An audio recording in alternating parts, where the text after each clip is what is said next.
ঢাকা বিশ্ববিদ্যালয়ের রাজু ভাস্কর্যে আজ বিক্ষোভ সমাবেশ করবে ছাত্রলীগ। দর্শক, সেখানে আছেন আমাদের সহকর্মী ফরুক বাবু। কথা বলছি তার সাথে। বাবু, ক্যাম্পাসে আজকের পরিস্থিতি কেমন দেখছেন এবং কোটা আন্দোলনকারীরা কি ক্যাম্পাসে এসেছেন? কনক, আপনি জানেন গতকাল বৈষম্য বিরোধী ছাত্রদের সাথে বৈষম্য বিরোধী আন্দোলনের যে ছাত্ররা তাদের সাথে সংঘর্ষ বাধে ছাত্রলীগের। সেই সংঘর্ষে ঢাকা মেডিকেলের তথ্য অনুযায়ী প্রায় 250 শিক্ষার্থী আহত হয়ে সেখানে চিকিৎসা নিয়েছেন। তো সেই ইউনিভার্সিটি কেন্দ্রিক যে শিক্ষার্থীরা আহত হয়েছেন সেই আহতের প্রতিবাদী ছাত্রলীগ আজকে প্রতিবাদ সমাবেশ করার ঘোষণা দিয়েছে রাজু ভাস্কর্যে।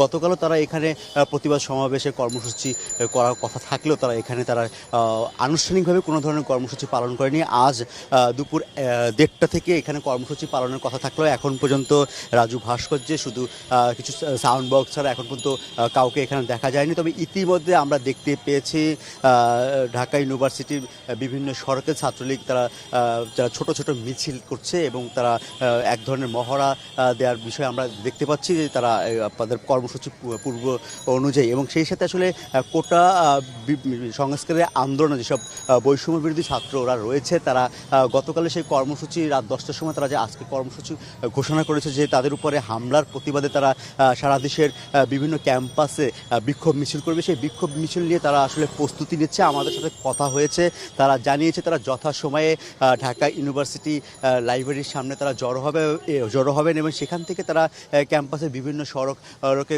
প্রদক্ষিণ করে তারা বিক্ষোভ মিছিল করবেন। এবং এই দিকে ছাত্রলীগের কর্মসূচি থাকার কারণে তাদের হয়তোবা কোনো ধরনের রূপ পরিবর্তন হতে পারে বলে আমরা জানতে পেরেছি। কনক, এই ছিল রাজু ভাস্কর থেকে সর্বশেষ তথ্য।